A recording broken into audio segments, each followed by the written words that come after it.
You are now looped into the world of BAM. Hi, I'm your host Maya. This is By All Means Necessary, the podcast. It's not a radio program, it's not a television show, it's a goddamn podcast. You know that thing that you can listen while you do about 50 other things around the house? Yeah. While you feel like I'm the friend in your ear and you love it, you enjoy it. Yep, that's the one. About 5 minutes ago, I have found this letter, an actual physical letter that I have posted to my friend back home the first time I came to the UK when I was learning Spanish in bachillerato in baccalaureate. And it's just in such broken Spanish, which I still speak only broken Spanish.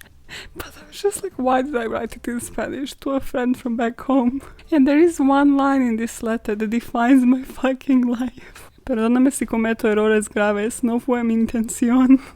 It's like, forgive me if I make grave mistakes, it wasn't my intention. Which is just such a lifestyle, okay? It's a mood. It's literally like the beginning of this podcast. It's like, sorry, I'm gonna make about 100 mistakes, but it's not my intention. It's just how I live my fucking life. Well, now that I took that off my chest and stopped fucking laughing, I wasn't supposed to cover this story this week at all. I had a completely different thing planned that hasn't been covered by anybody. Well, only one podcast, but then I was like, okay, that's gonna be a short story anyways. So let me just, find another short story for 10-15 minutes. And then that second story turned to be pages and pages long. Literally after a couple of hours I was like, oh, okay, well then, this is a story. And we're gonna keep the other one for the next month. And I was on brand with that intro story because this is about letters as well. You're like, oh, Maya, yet another letter mystery. We didn't like the previous one. Well, then you're missing out because letter mysteries are the best, okay? Because they're just next level creepy. You never know who's writing. You don't know who is watching. Also, this story might have been a prequel to You, the Netflix series with the Gossip Girl guy, Penn Badgley. For all I know, the whole plot of that story was based on this. So to give you a setting as always, we are gonna go to a small town because this shit only happens in small towns. Just kidding, kind of. Whenever I think of stalking, I'm like, it would be really hard for somebody to stalk me in London. They would really need to be just living in the area. And then what a sad fucking life, man. You're just a zone for stalking somebody. Yeah, Maya, give them the address as well, why don't you? So this is happening in Westfield, in the US. So this is the idyllic setting for the Andy Griffith Show. Didn't Google it, probably exists.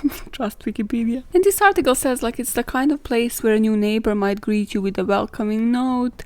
It's 45 minutes from New York, so it's kind of, that suburbs area where you go for cheaper houses, but it's fucking Wisteria Lane. Is Wisteria Lane the Desperate Housewives Lane? Yeah, it's that type of vibe, okay? It's just small town city, but huge houses, posh people. So 30,000 residents and largely well-to-do families. So in 2014, it was announced as the 18th wealthiest in New Jersey, and it's also 30th safest town in the US. Which also means that Westfield is 86% white. But between 2014 and 2019, there was a family that was targeted in Westfield. Broadus family was targeted by the letter writer called the Watcher. In this story, we have a crime. We know our victims, but not the perp. What was their motive?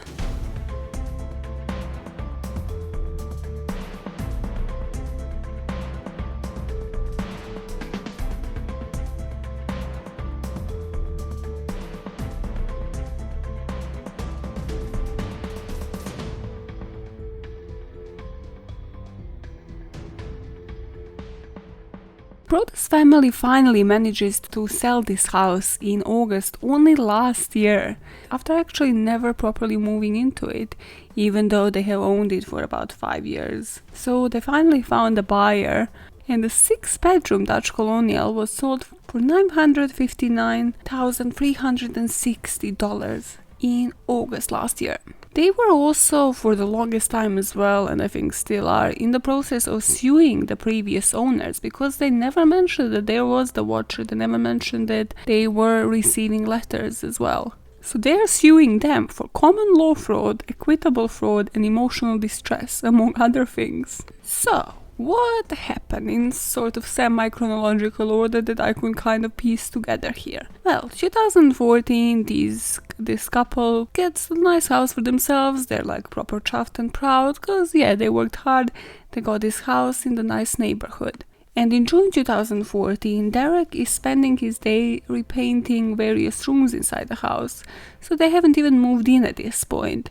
So he's like, hey, let me just, take a break, go outside, catch the mailbox. He finds like the bills, they're changing the bills in their names, so he finds those bills. But there's also a plain white envelope addressed to the new owner.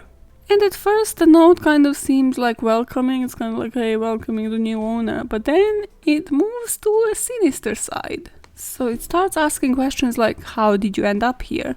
And did 657 Boulevard call to you with its force within? Now I imagine getting something like this and be like spooked as fuck, like, no, this is haunted, this ain't for me. I know I paid the deposit, I know everything, but I'm out. The letter goes on to say, 657 Boulevard has been the subject of my family for decades now, and as it approaches its 110th birthday, I have been put in charge of watching and waiting for its second coming. My grandfather watched the house in the 1920s and my father watched it in the 1960s. It is now my time. Do you know the history of the house? Do you know what lies within the walls of 657 Boulevard? Why are you here? I will find out. So at first Derek is like, okay, this is weird as fuck, but let's brush it off, yeah? As he is doing another like paintings, refurbishing, prepping the house for the movie in the next few days, there is another letter in the mailbox. And it has questions like this. Who has the bedrooms facing the street? I'll know as soon as you move in. Do you need to fill the house with the young blood I requested? Better for me. Was your old house too small for the growing family? Or was it greed to bring me your children? Once I know their names, I will call to them and draw them to me. So now they postpone the moving date because both Marie and Derek were like, this is not normal. This ain't for me. Couple of days pass and they get yet another letter, and they're getting, from what you'll see as well, they're getting like chunkier and chunkier, but it's also the way they're written. Like, pay attention to how they're written. It's kind of like academic work. These letters are very essay-like. 657 Boulevard is turning on me. It's coming for me. I don't understand why. What spell did you cast on it? It used to be my friend and now it is my enemy. I'm in charge of 657 Boulevard. It's not in charge of me. I will fend off its bad things and wait for it to become good again. It will not punish me. I will rise again. I will be patient and wait for this to pass and for you to bring the young blood back to me. 657 Boulevard needs young blood. It needs you. Come back. Let the young blood play again like I once did. Let the young blood sleep in 657 Boulevard. Stop changing it and let it alone. So yeah, slightly dramatic, slightly kind of like writing a movie fucking script. Also young blood, very fucking creepy. So finally the Broadus family actually starts looking at what the fuck is happening, like who lived here before, like who could be the person writing these letters based on just of these couple of letters. So they look into previous owners and they find out the house was built back in 1905 and many folks consider it the grandest home on the whole block. Then the Woods family bought it in 1990 and when they placed it on the market in 2014 they received multiple competing offers that exceeded this asking price. So the Broadus family is kind of looking at it like, maybe one of those losing bidders has had a grudge against them. Quickly, their estate agent told them that one possible buyer had a medical condition that prevented them from the purchase, so, they shouldn't be fucking salty about it. And that another one found a home elsewhere. Finally, they kind of decide like, okay, cool, we can't just, not move in because of this, so let's just move in temporarily at least, and then see if it dies down, because they can't rule our life, right, wrong. Of course, as soon as they move in, the watcher just intensifies. So they get another letter. Who am I? Hundreds of cars pass by the house every single day. Maybe I'm in one. Check all of the windows that can be seen from 657 Boulevard. Perhaps I'm in one. So finally, the Broadus family gets the police involved. They're like, this isn't fucking innocent any longer. Let's get the police into our business. And the police immediately gets involved and they investigate the neighbors because those would be the most logical people to be harassing this family. Or like watching from within, it's in one of these houses. I pass your house by every day. It's like, who the fuck else would be writing these letters? And for the next couple of weeks, the Broadus family maintains the high alert status. So they're just like vigilant at all time. So Derek cancels like all of his work trips and Maria is just keeping a tight rein on the children. So they are slowly becoming paranoid. Like they call each other if they disappear from each other's view. You know, like even if it's in the garden, they're like, yep, I can't see you, you know, report, please. But still, they didn't want to appear unsociable to the new neighbors. So Derek invited some of them to like inspect the work he's been doing on the house. And during one visit, the neighbor's wife commented that having new young blood in the neighborhood would be welcome. And he's like, young blood? Young blood, you say? What a weird expression. Literally nobody ever uses it but this one person that we are getting letters from. Well, he says that in his head. So Derek is like, yeah, we're not hanging out with neighbors no more. Like, I'm getting more and more paranoid by the day. With time, they're now suspecting everybody. What if it's one of the contract workers? What if it's any of the people working on the house? The letters start mentioning literally everybody in their life. So the workers, like personal belongings, even complimented them on the dumpster. What a kind soul this letter writer is. The author knew the ages and the nicknames of all of the children. So it means like it's listening from somewhere. And they suspect it's from the walls, well, because he said it in one of the letters. But like, this is the era of CCTV and of the cameras. Why is nobody kind of searching the house for this kind of shit? Then they start getting involved. It's all getting too personal and too like part of the family, you know? It's kind of like when you listen to the podcast, you're like, oh, it's like I hung out with you. I'm like, but bitch, you haven't. Can we actually hang out? Yeah, this is the watcher here. So he is even asking if the child sitting with the easel inside the porch was the artist of the family. It's like, bitch, it's none of your fucking business. And now he asks, like, have they found what's inside the walls? And if not, they should soon. Here's another letter, just to spot the patterns, because now, well, first he's using young blood, as he is obsessed with that phrase and just genuinely seems to be focusing more on children. So this is one letter before Broaduses have moved into the house. Make sure to observe stuff that he repeats during these letters. There'll definitely be a test afterwards. Yes, kids. Yeah, you heard that right. And then also, how he makes it so obvious that he knows this house inside and out. Which, you know, is it a trick?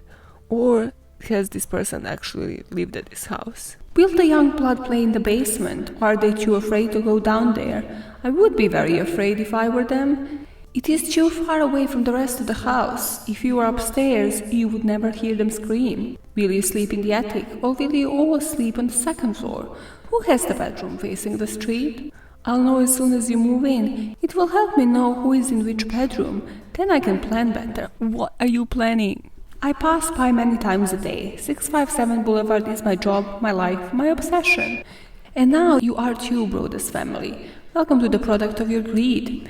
Greed is what brought the past 3 families to 657 Boulevard, and now it has brought you to me. Have a happy moving in day. You know I will be watching. You don't say, you freak. Like, we picked up the vibe from now. We know you're watching. We know you don't have a life or hobbies or just anything, and you're just perving on fucking little children. I'm just trying to picture how terrifying it is to have the conversations that Broaduses must have had with their children. Just trying to normalize this constantly and just being like, yeah, just ignore things like don't go to the basement, don't go to the windows of the bedrooms because somebody is watching. You know, you kind of need to like normalize that in the world of the children. It just must be fucking hard. Like, no wonder they moved out the first fucking chance they had. Every time the Broadus family tries to chill out and, you know, not think about this, socialize with the neighbors, they kind of get even more and more paranoid each time because, well, they have this barbecue with the neighbors, right? So Derek starts chatting with John Schmidt, a neighbor 2 doors down from 657 where they live. Schmidt kind of starts bitching about this family next to them, so like in between the two, that's owned by Peggy Langford. This is why it's just so thankful I don't live in fucking small towns. Just this bitching would piss me off. It pissed me off when I lived back home. It's like everybody knows everything. It doesn't matter how many thousands of people are there. Everybody knows everything. This does not align with my Scorpio vibes. I'm the one that knows everything and nobody else knows shit about it. That's just how it works. So Peggy was 90 years old, but she shared a home with several of her children. Each was at least 60 years of age. So Schmidt is like, yeah, they're fucking strange, but they don't pose a threat. They're all kind of old as fuck. But they've also been living there since the mid-1960s. So if anybody was to have observed everything, known everything, and just actually had the inside kind of information about that family, it would be them, because they're literally next door. They would hear what's happening with the Broaduses. So Derek sets the police, and in particular Detective Lugo, to, just makes his rounds, go investigate this fucking family next door. And Lugo tells him, like, yeah, we already looked into them. We already brought Michael, one of the sons, in for questioning week after the letters have arrived. But they really needed a confession here, because I didn't mention one thing, a very important thing. So remember Circleville writer? There the letters were handwritten, so you could be like, okay, cool, handwriting test, DNA, all that shit. Here, the letters were typed. You couldn't judge by the handwriting, you could just judge by the tone of voice, by the language. Detective immediately kind of had like his hunch about Michael because of how well spoken he was. So he was like, I can't just go off on that, but yeah, there is something there. The Watcher is that person on the team who is like using super big words to sound all nice and like, yeah, I totally know what we're on about. You could say this team has had an exponential growth. The company has grown so much. Oh no, James, the company has actually grown exponentially. Like, yeah, bitch, that's what I was saying, but I'm saying it better because I'm using a big ass word, okay? Exponentially. Also, sideline here, but who the fuck says young blood unless they are actually fucking ancient? The only bit of DNA evidence that they could actually go off is from one of the envelopes. But I think it was that little of it that they could just tell the gender. And they decided that the DNA presence was feminine, so it was a female writing the letters. So because there were no stamps, because it wasn't actually posted from anywhere, that would mean that yes, the letter writer was actually feminine. Well, female. Like the letter writer was so feminine. Just like they didn't have even the other chromosome in their body. So this drew attention to his next door neighbor again, Abby Langford. And Abby was estate agent herself, so they kind of started speculating maybe she felt some jealousy about the hefty commission from the sale of the house next door. So maybe she's like, well, look at this estate agent, they got like some next level money, and here I am just because I'm fucking old. Doesn't mean I can't sell houses, okay? I could have done this better. Plus, remember how most of the letters mention some form of greed in some sense? But they test her for DNA, she was willing to give it away, and that proves that she's not the person of interest, like she doesn't match the DNA. So the detectives are like, yep, let's just fucking give it up. Let's give up this family. And they just don't consider them as suspects any longer. And I think this was kind of like a piss take for the Broadus family, plus just on top of everything and how they were mentioning the children's names. So they move out about like 6 months after just trying to live in that house. They lived with Maria's parents. They were still having like to pay mortgage up until 2019 until they sold it. Just because like they couldn't sell the fucking house. Now, this is all that the investigators have actually had on the case. So each letter was delivered via the US Postal Service Distribution Center in Kearney. Then the first letter was postmarked June the 4th, which was before the house even publicly went onto the market, so before they even knew who was coming in. There was never a for sale sign to begin with on the house. The first contractors arrived onto the property the day before the first of the letters was sent, but no one close, like no neighbor still knew that the work has begun or that it has been sold. Then after some letters, remember the easel part? So detective went actually in to see like how this actually looked from different angles, from the outside, from the inside. And he said that this whole part where they mentioned the daughter, being the artist in the family, this easel isn't actually easy to see from the street. Okay, easel easy to see does not work as a line. It would be either the back or the side of the house that would have the best view of it.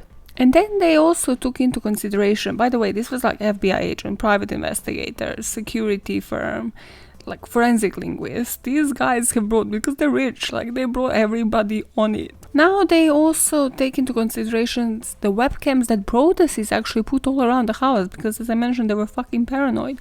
And it's exactly what I would have done as well. So they've done background check on Langfords and like pulled up nothing. The FBI profiler actually gave them a profile of a person. So he said that he felt whoever wrote the letters was well read, as we have said. The absence of vulgar and cross language was surprising, especially because the person seems to be pissed. The author was someone that was less macho than most people might suspect. Well, that might be because they're a female, if we are going by the DNA, but okay. And this is the best line. This profiler also wondered if the author had seen or been inspired by a Keanu Reeves film of the same title. Like, how chill is this profile? Okay, no, give me my Spencer Reid, give me some Criminal Minds shit, what the fuck is this? So, he further said, like, he considered the author to be erratic, but unlikely to follow through on any threats. Well, that's great, it's not like they're fucking paranoid, give them something more concrete, mate. And he suspected it's either the former housekeepers or their offspring that were persons of interest. And they have also considered Broadus' own investigation, because during those 6 months, Derek was especially paranoid. Like, he said at some point Maria even thought he was nuts, he was going crazy, because he would set up webcams during around the house, and he would sometimes spend nights crouched in the dark, watching to see if anybody was watching the house at close range.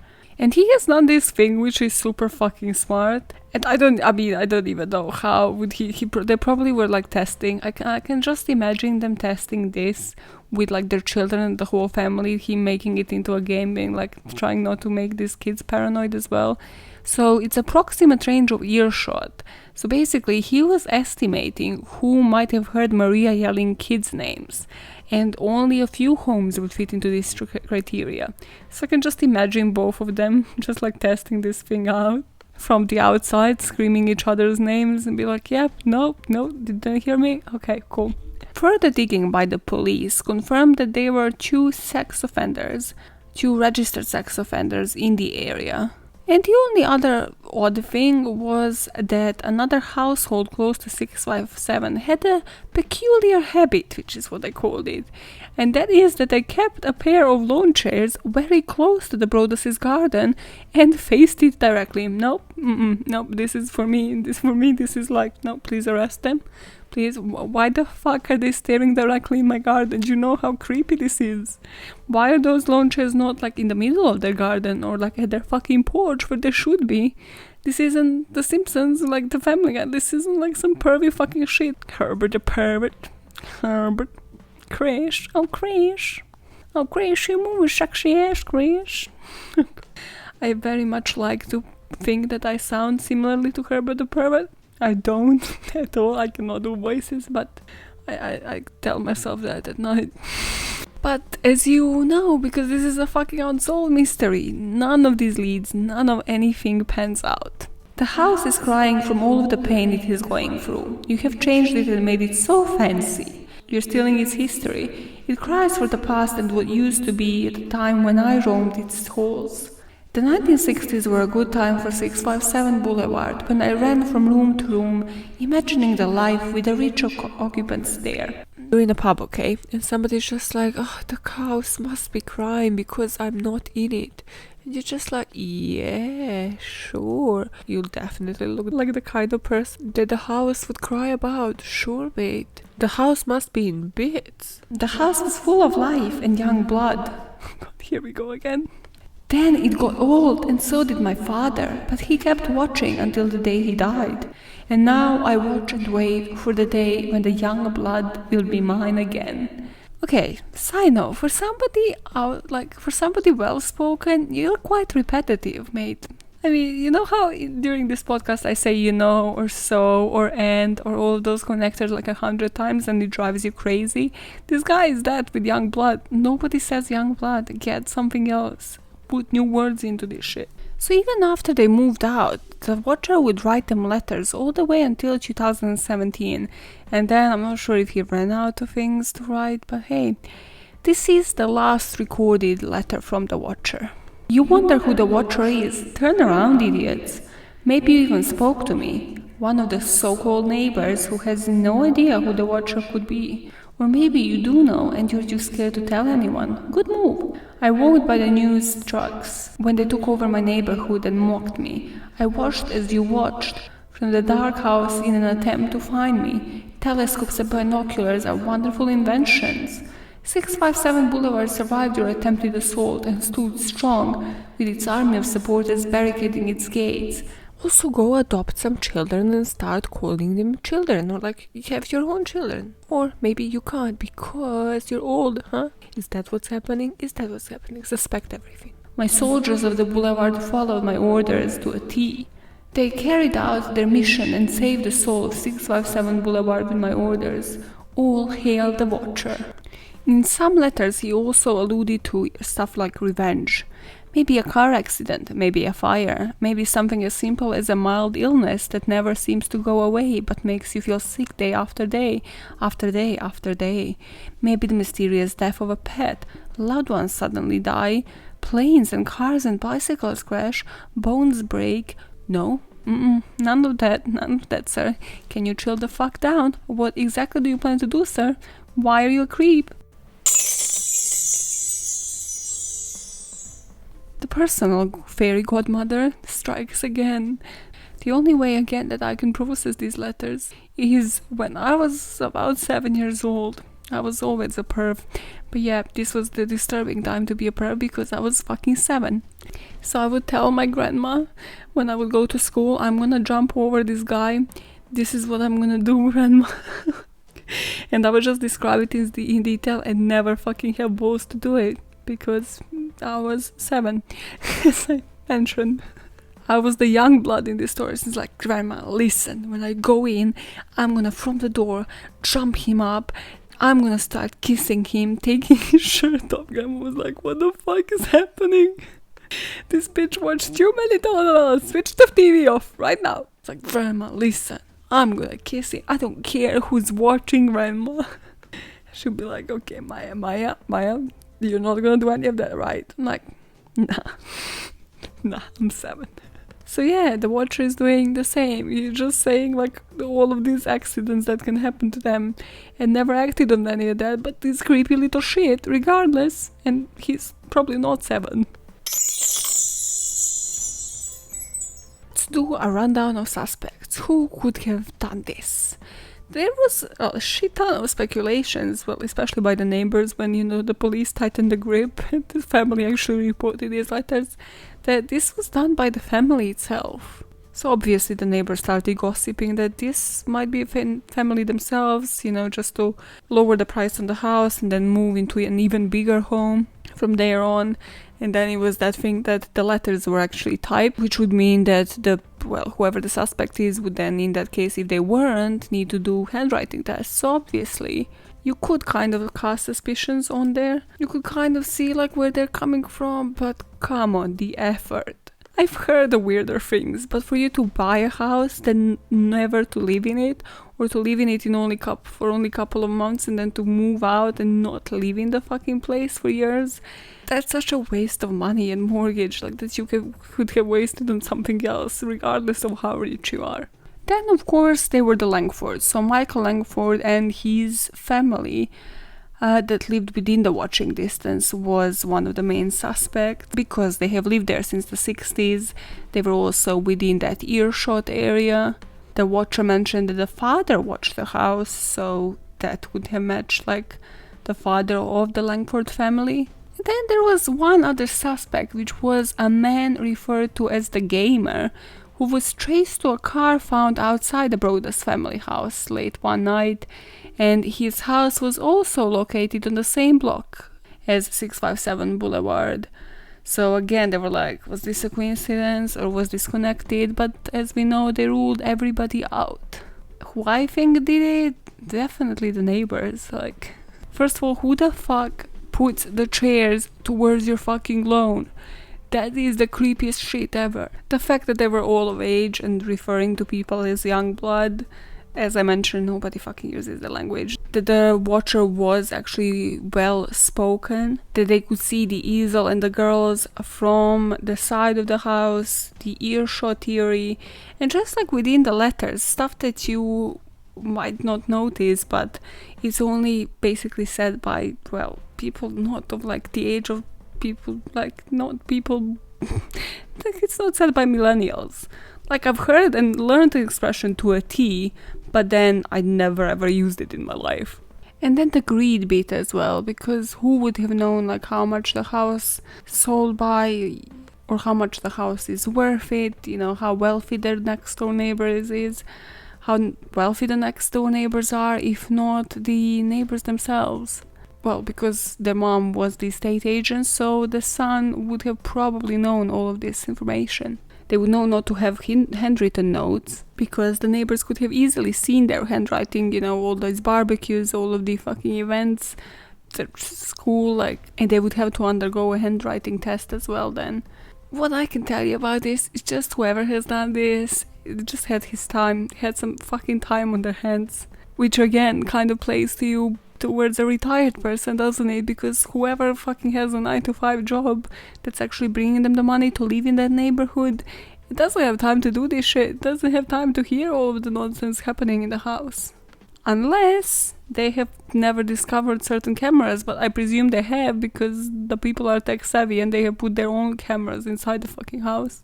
So yeah, that is, unless they have diverted our attention completely, and this is somebody that's tech savvy and young as fuck, trying to sound like an old person. In which case, man or woman, like, change your fucking lingo, nobody says these things. But now, what could have been the motives? Yeah, one important thing that I should have probably mentioned since the very beginning is that the neighbors used to live in the house that Broaduses lived. So yeah, that crystallizes the story for you, doesn't it? Because everything suddenly makes and falls into pieces. But they could just never convict those fuckers. So now when you have that into perspective, and just based on everything from how the letters sound like somebody's pissed off, they mention greed as well, I'm kind of thinking maybe the neighbors had to downgrade. Plus also, if they live together, like their mom is 90-something, the kids are 60-something, if it's like that kind of situation, you know, there's nothing worse than like living with your parents as an old person yourself, a retired person, and just in a small town where everybody gossips about it anyway. So did they maybe have to downgrade themselves, and then they were just like so jealous over the family next door that they were just like, yep, let's freak them out. If we can't have it, they're not gonna have it, they're not gonna live there, they're not gonna have their peace. Plus, if somebody lived in that house and then moved to the house next door, again, in the at 657, they could have maybe even placed the cameras that nobody would have spotted, because they would have known the place quite literally inside and out. And in that case, you stand no chance, because they know of the earshots, they know of everything, of how to spy on different angles of it. Man, that's some creepy shit. Get better hobbies, people. Stop stalking people. Get better fucking hobbies. Or just any of them. Watch fucking television. There's good stuff out there. That's what I find bizarre. If somebody told me this story was from, I don't know, 1960s, 1950s, I'll be like, oh yeah, people were bored as fuck there. This is like fucking yesterday almost.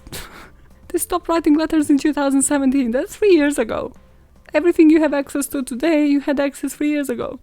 They could just fucking been on Snapchat the whole day. Well, they're 60, but okay. Get better hobbies. This is so intriguing because it's like an inception of a mystery, because it's kind of like one thing in the other. We don't have the answer to who done it, but we also don't have the answer of like, why did they stop?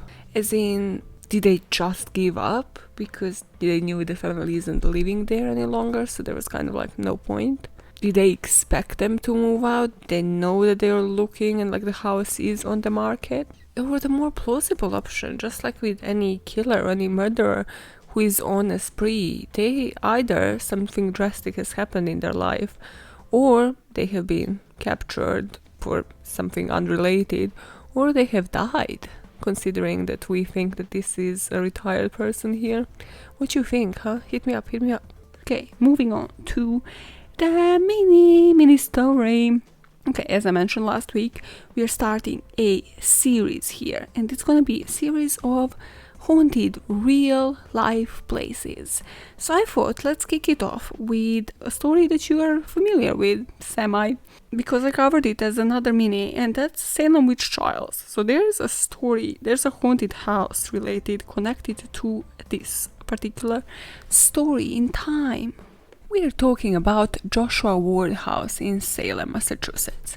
Why is the name of this state so hard to pronounce? I just don't understand it. Why didn't you change it eventually? No, Massachusetts? No nicknames for it?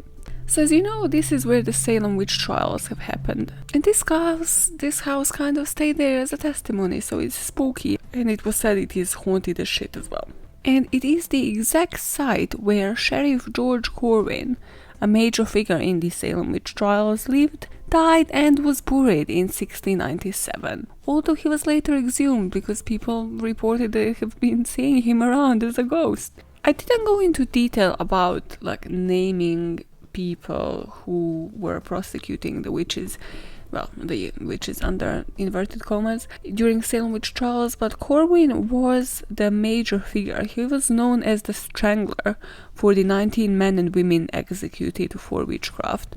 So there's always this a prominent figure coming from the most morbid shit, like the Nazi Germany, and who is the person that has pressed the button for the most gas chambers in Auschwitz. Or there's also a name for the person when they still used to execute people by a bullet to their head. Like there's a person who had the best cap there, who had the most executions done that way. There's always these morbid people who are just famous for the wrong reasons. So Corwin was one of them. He was the most notorious interrogator, and by interrogator we know where this is going. It's going to torture. And witch killer in the history of Salem. And he built, of course, this is a story that involves a freaking basement like every other creepy shit. So he built a reputation for being the monster because he developed cruel methods for getting witches to admit their allegiance to Satan. One of which included, this is gonna get graphic by the way, in about a second, okay? In like a split second. One of the methods included tying the neck of the accused to the ankles until a stream of blood exploded out of their nose. This is not the worst one, the next one is the worst one. So how he did it is, of course, people allowed everybody in the justice system to just fly loosely now. Now you have to be in a courtroom to carry out a miscarriage of justice and send somebody to jail wrongfully. Before, you could do it in your own fucking cellar. So Corwin was also responsible for the death of Giles Corey, one of the most alleged warlocks of the Salem witch trials. And Corey refused to confess to the crime, which, if you know, like from the episode where I've done the mini on this, you have to confess, otherwise they fucking torture, they'll make you confess, and then they'll wrongfully convict you regardless. So Corwin had to come up with the most painful way to get the information out, which will turn out to that it didn't work. But there's even an image of this. I'm just like, who the fuck portrayed this shit? It's graphic, okay? Graphic warning, cool. So he placed him on like this beam or bed or whatever, and he would put large stones on Giles's chest, slowly crushing him to death, while a group of men looked on. It was reported that Giles actually cursed him with his last breath, but Corwin just demanded more and more until Giles just died under a bunch of stones. And there's all of these people who have perpetrated the worst of the worst. They either die as cowards or they die just from the quickest fucking disease or whatever. So he died from some blood ailment. So again, he just died within days. Of course, yeah, let's not have them suffer or anything like that. And his family of geniuses thought it's a great idea to bury him in the basement of his own house. Bad idea. since then it has been both museum and now it's kind of like a small hotel. And they moved his body from the basement for the fear that it will be desecrated, when it was a museum. Well, duh, like let people rest in peace and all that, but does he deserve it? However, of course, this is said to be like one of the most haunted places in town because visitors to the museum and then later to the hotel have reported that they have been choked by him. There's even one realtor that has taken a picture where you can kind of see like the shadow of a person as well. And it kind of looks like a corpse in a disheveled state, in kind of like decomposition state. So why was it named Joshua Ward? Well, Joshua Ward was a ship owner and a merchant who lived in the area, and in 1789 he hosted President George Washington, who was visiting Salem during President's tour of New England, and he spent a night at the Ward home. So upon his death, the place was renamed Washington Hotel and was, transformed into a hotel in the first place. But then later it was named Joshua Ward House. And when I was digging for sources for this, I don't know if you know of the Atlas Obscura, but if you don't, that's the best newsletter. Sign up to it if you are, keen on knowing weird shit or just learning different things. So this is like more of a tip of like know before you go if you want to go and visit.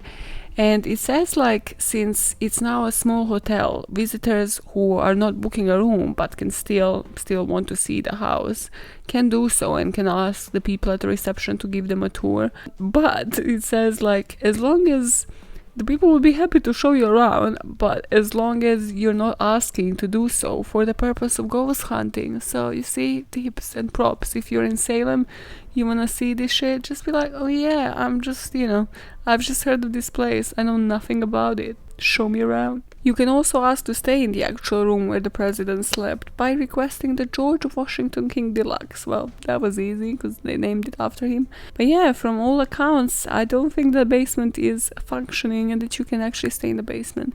Not that anybody would want to, It's like, oh, it's just where the corpse was few fucking centuries ago. You wanna stay there? You wanna never have a functioning life after this visit? And if you look it up right now, I think the most recently, in 2015, it was renamed into The Merchant. I just love how they're renaming it constantly to keep it fresh for just people who are actually just visiting and don't care about these things. They're like, yeah, this is just a normal hotel, just don't Google it, please. It's called The Merchant. It is just, close to this sightseeing point. Please just don't look up what the history of our hotel is. It's fucking morbid. You're very welcome to stay. We love visitors. We love actually making profit for a change. But yeah, that's us kicking this series of haunted houses. Do you like it? Do you want to send recommendations in? Because I have a couple lined up. But then of course, yeah, you're welcome. Send shit in that you want to learn about. And then where, you should never travel to. Or where you should exactly travel to. But now, oh my god, I'm actually looking at my fucking wrist. Like I have watch on my hand and like you can see me. So you know what time this is? Oh my god, it's time for your next meeting. You go in there protesting against the managers that sound robotic and like suddenly, because of all of the feedback sessions, now suddenly sound like they give a fuck. And I'm going to read an actual Slack message. This is how they sound like. I am committed to looking after my team. You guys are so important to me. Your mental health means to me more than any chats or tickets can. Totally not the most robotic thing you have heard in your fucking life, right? So that made me want to vomit into my mouth. So yeah, call out those people that make the fucking bullshit ass statements that make you want to vomit into your mouth. And just ask them, why are you managing this team like this? I understand it comes from the top. I understand you hate this job and you are here for all the wrong reasons. But can you stop faking it? In fact, you hating your job would make you more relatable to me than doing this. So can you just understand that? Start building rapport with us that way. And then maybe we can, start moving forward. Making some improvements. No, this team is super important to me. You guys are so important to me. I love my job. Please, I laugh, but like in this fucking crisis, these managers need help to find their own jobs as well and escape the fucking jobs that they hate. But yeah, that doesn't justify how they communicate with you. So don't just stand for any bullshit that they try to sell you. Be like, you sound hella robotic today. You doing okay? You need me to like switch this broken record a bit? and actually tell you what and how you're doing wrong and give you the fixes, because you clearly can't think of these fixes yourself while you're sucking up to the upper management and trying to relay that information to the ones below, because hierarchy. Until then, until they fix their own broken record and the whole hierarchy of companies, and until your company leaves behind this fuckery of pretense managing and this importance of hierarchy and talking down to the bottom feeders, well, until then, you try to do something about it. And don't at any cost let it affect you. Just log in like Maya logging into her shift being like, this is my side job. I don't care about it. I know that this makes me money. Don't think about it. Think of it as a side job. Your life is your main job. Your mental health is your main job. Staying sane is your fucking main job. This is a side thing. It just brings you profit. Ignore it. Ignore it completely. So you log on to just before every shift. Make sure you have a pep talk with yourself. You explain to yourself who the fuck you are and who they think they are. And then just like see that from that perspective. And then the hierarchy switches in your head immediately. And you know you're the shit. You just don't tell anybody you're the shit because technically you're not. But you get what I mean. You are the shit that matters to you. And that's all that matters. Because now you have your priorities straight and your mental health is number one. And your life is your job. And that's it. And until your company fixes itself, you just keep doing what you're doing. Every single shift you keep giving yourself a pep talk. You keep calling out bullshit management strategies, and most importantly, you keep making this world a better place, one motive at a time. Bye now, bye fuckers!